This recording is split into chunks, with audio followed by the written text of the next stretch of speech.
Andretti Cadillac aren't waiting around. They have a car. They're stealing people from powerful teams. They're getting ready for Formula 1 even though they haven't been let in yet. F1, Americans are storming the castle.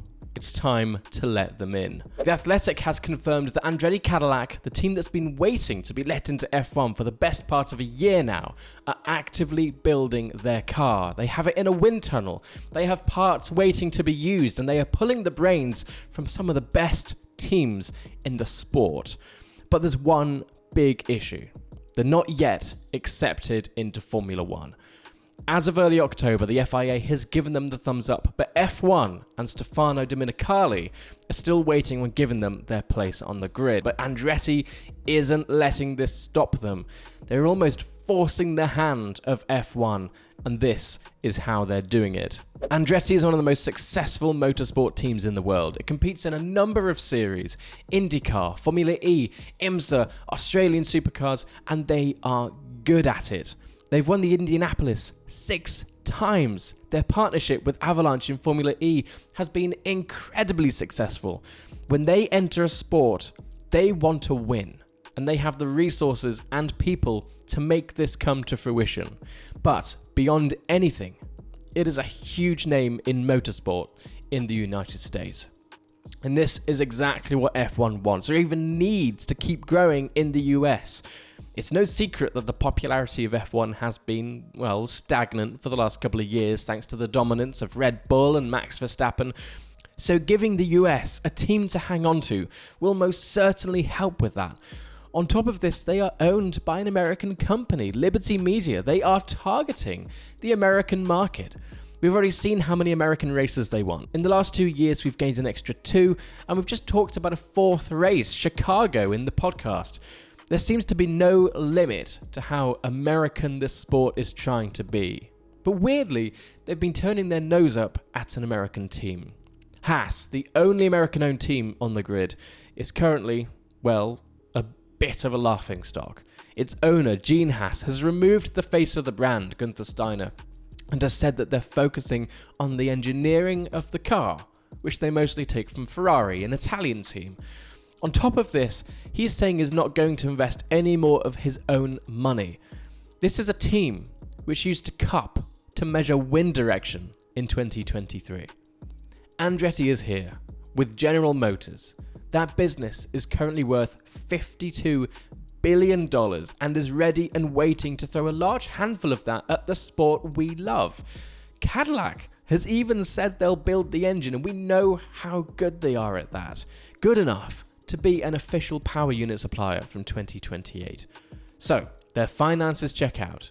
F1 can't argue with that. But most importantly, Andretti is building a team. They currently have a staff of 120 people, but now they're starting to pull people from within the sport itself. This is known as brain drain. They're taking minds, ideas, and knowledge out of the sport. A lot of these people won't have been in really high positions. They may be working under directors and managers, not in senior positions, but this will allow them to, 1, climb the ladder, which is very difficult in F1 right now. James Vowles confirmed this in Mercedes, and it was one of the reasons he moved to Williams, to climb that ladder.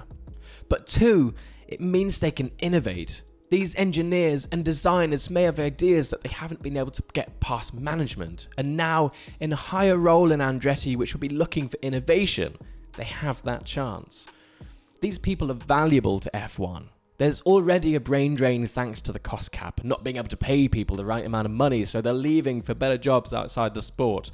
Now, Andretti is basically saying you have to let us in because we're stealing your best people. Yesterday, Artmar Safnauer, former team principal of Alpine, has said that he'd love to help. Nick Chester, also from the Enstone outfit, is joining as technical director. John Tomlinson from Williams and Renault is heading aerodynamics. John McKillum is chief designer, and he has serious experience in F1 composites and has worked for the likes of Manor, Williams, and Jordan. Like I said, Andretti is forcing F1's hand, and it's incredibly exciting. These aren't new people outside of F1. They are going to hit the ground running. They have a satellite base in Silverstone, the home of Formula One, the home of British motorsport. They have a wind tunnel that used to belong to McLaren and Toyota before that, and they're heavily investing in a new HQ in Fishers, Indiana. And of course, they have their Indianapolis headquarters. What else do they have? A rolling chassis. They are here to race. Screw the entry fee. Any hoops F1 will make them jump through. This has shown that they will do anything and everything to make it happen. $600 million will be nothing. These guys will come in and they will be bigger than Haas. There is no excuse now to not let them into F1. So, where do we sit? F1 will be feeling the pressure from people that matter, the American public, Andretti themselves. But on the other side, they'll be feeling pressure from existing teams and the Concord Agreement. But Andretti has done everything. They have slotted themselves into a door that was barely open, and they've used a car lift to yank that thing open, and they're not going anywhere. The FIA is also putting pressure on Formula One management. They're using this in their little civil war to make F1 look stupid. It's incredible politics, and just shows how intelligent Andretti is. This is honestly a huge bit of news. It is putting the cat amongst the pigeons, and the idea of an 11th team has never been more real. But if F1 isn't going to allow Andretti in, they do have one last option, and that is buying Haas. There has been so much drama recently around Haas. The loss of Gunther Steiner from the team, the lack of investment. It's a stagnant team, and that has left them at the bottom of the pack.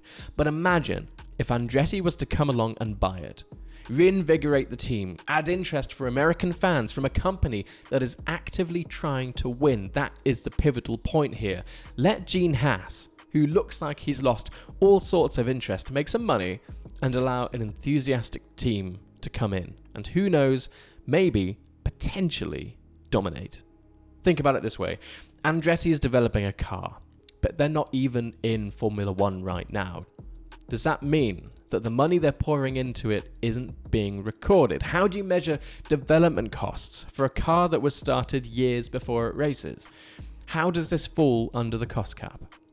Yes, this could be seen as something that the teams could throw in F1's face as another reason why they shouldn't enter, but it's safe to say that if everything goes right for Andretti, they're going to make a mark on the grid. Thank you so much for watching. If you like this kind of content, subscribe, like the video, and while you're down there, comment down below. Do you want to see Andretti come in? Is it a good idea for F1 to allow an 11th team, a big American team? I'm, as you can tell, really excited. So lots more to come. See you in the next video.